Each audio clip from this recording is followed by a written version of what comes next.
Hello, today I want to show you a little bit of improvisation. So I want to add a block to a current multi-block print. So I have just done a film on rainbow rolling, the Scottish version of my print, and here I've got a version of that to show you the finished print. And I thought it would be nice to add a block to fill in the foreground for a different version of the image. So rather than plan a whole new set of blocks for the new version, what I'm going to do is to show you the technique. I'm going to add a block to the series of blocks I've already cut. So the series of blocks I've already cut, I have 3, and they are like so here. And to map out my new block, I am going to use these 2 to mark up the lino. This one I'm not so worried about. It's a paler colour, so it's going to sit under my new block. But also, this one is most important up at the top here for giving me the grey of the sky and the mountain. And my new block, I only want it to deal with the foreground. I don't actually want it up here at all. So I'm not that worried about the first block. What I do need to know is where this second block sits and where this third block sits, so that I get everything lined up. So what I did, let me just show you. This is my new piece of lino, and I covered it with a bit of white water-based ink. I just put a wash of dilute ink on so that you could actually see what I was doing. And you'll see that I've got 2 markups here, one in red and one in black. So one in red for one block and one in black for the other. So what I did to get my impression onto the lino, and I've explained about this before, but I will show you again, is I use tracing paper.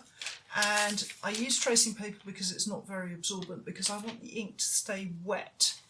And I imagine just a clean piece of tracing paper stuck to my registration device, and I inked my lino up with the red ink. So this now, imagine it with red ink on it. That goes into the printing device. Let's get that the right way round. And I took my impression. So I get my red ink on my tracing paper, and imagine that is nice and wet. That comes out. My blank piece of lino with its white wash on goes in, and then I simply rub that tracing paper, and the wet red ink comes off the tracing paper on to my new block. And what that's done is to give me a cutting guide. So having printed the red layer, I let it dry, and then I went to my other block, this you can see on the print here, this finer detailed line block, and I did exactly the same again using tracing paper, this time with black ink. And now I have my block ready to cut, and I know where everything lies. So I know, for example, that there's a little bit extra lino at the top there that's got to come off, and a little bit extra lino at the sides that's got to come off. So the first thing I'm going to do is a little bit of editing. Now I'm going to just check that the edges of my print are square and they all marry up. And to do that, I'm going to use a set square so that I can keep everything at 90 degrees. And I'm just lining my set square up with the edge of the board and marking the edge of the lino. And I'm going to do the same thing down the side, because there's a little bit left over at the side there, just so that the boundaries are nice and accurate. With a print like this graphic one where there's a lot of white space that I showed you, this one here. Obviously we're not worried about corners being accurate or anything down here because it all just trails off into space, but up at the top I'm more concerned about it, so I'm just checking that I know where my edges are and that they all line up so that the new block will have a straight and accurate right angle to it. So I'm just making sure everything is straight.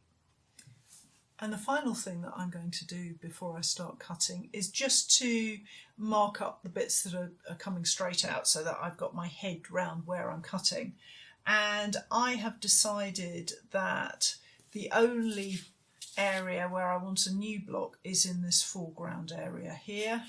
So in fact that's all coming out. That whole bit's chopping out there. And as far as taking any edgy bits out, I think what we'll do is to take out this little bit down the edge here, which is sort of surplus to requirements, and we'll straighten everything up. So that's the only bit that's coming out.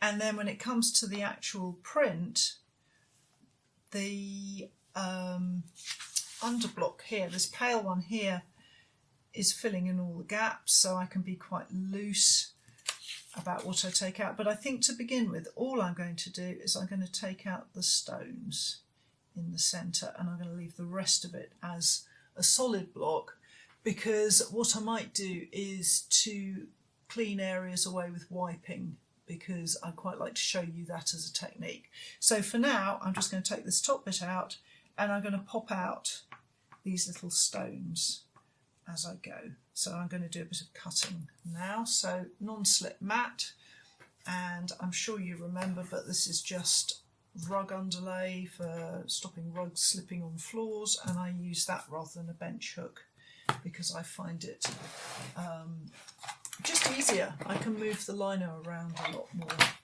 And let's start cutting. And you have to pay attention with something like this where you're using an offset print rather than a line drawing, because you have to work out where that line truly is that you're cutting up to, and it's not as clear for sure when you offset as when you do the print each with its individual drawing.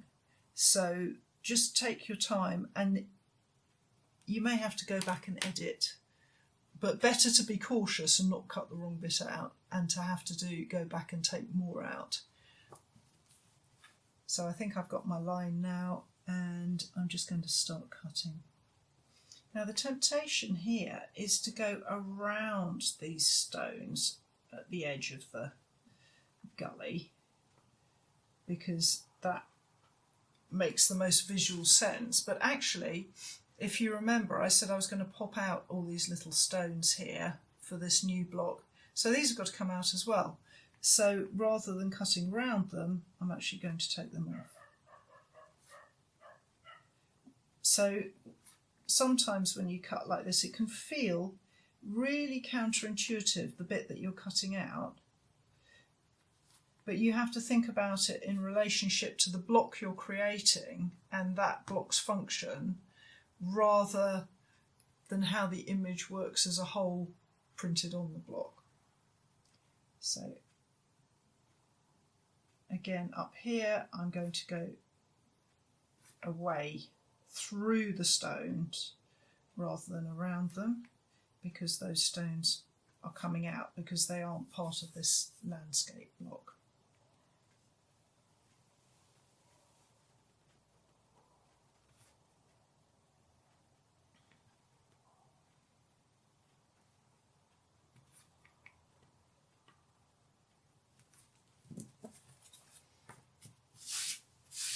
And now I'm going to take this bit out.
you see how I'm working away from the important block into the bit that doesn't matter. And at the moment I've got quite a few ridges in the lino still, but I'm going to flatten those out in a minute.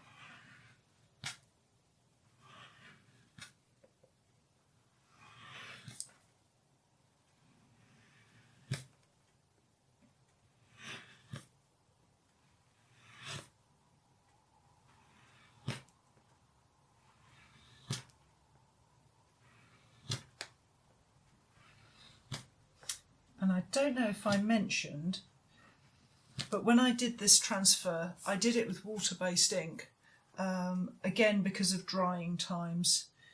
So for marking up lino, if you do this kind of offsetting printing onto lino to mark up your blocks, water-based ink just dries so much quicker and it's so much easier to deal with. So even if you don't print with water-based, it's a good idea just to have a couple of colours to do. To use for this function if it's something that you're going to be doing.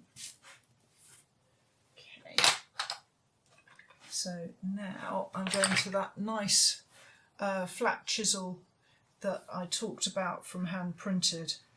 It's so good for just taking those ridges down.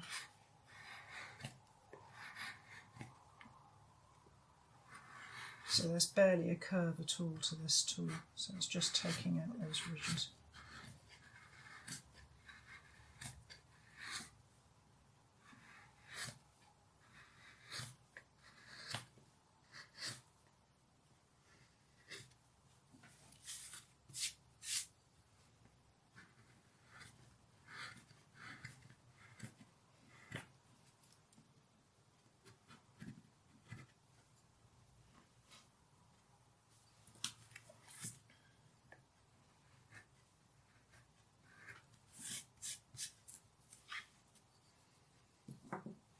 And I am going to get another U-gouge and just run the side of, so I'm using like the side of the tool, not the front of the tool, just to get rid of any lumpy bits just close to the block. Just finessing things a bit so that it's really nice and flat.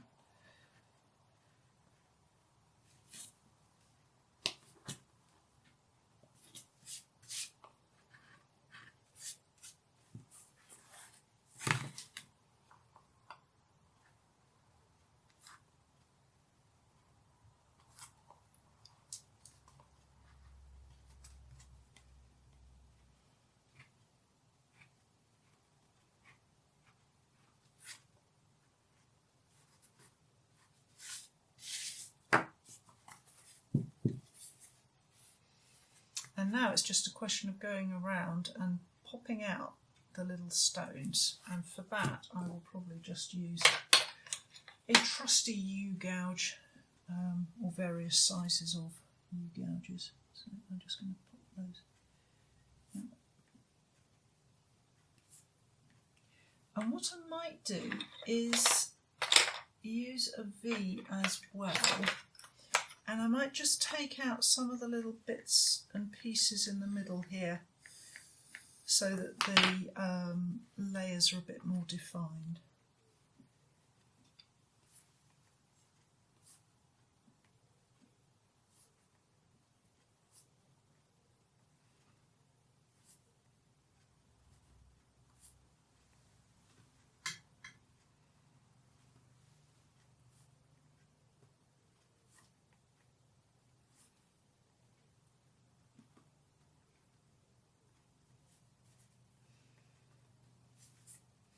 So if I was going to print this now, if I had cut all the bits away that I needed to cut away and was going to print, if I was going to print with oil-based ink, then this water-based markup could stay on and it wouldn't transfer. But if I'm going to print on with water-based ink, it's really important that you clean it off completely, including this white layer, because as the water-based ink goes over it, it may feel dry, but it will lift. And I've shown that, I've demonstrated that in a previous video. So it's really important that you clean the block if you're going on to use water-based ink on top of a water-based markup.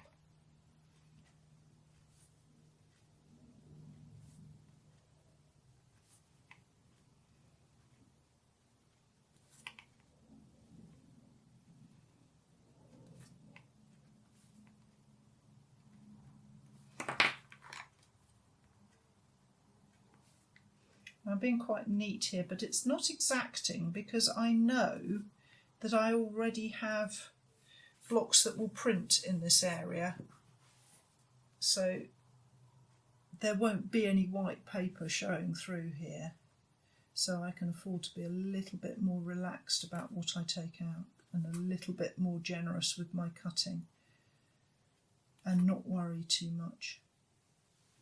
It's not like here where there has to be an exact line. This is a bit more of a free-for-all.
So as you can see, I'm going to be happily occupied for some time, and then when I've finished I'm going to run some test prints and see how this block works and show you it in action.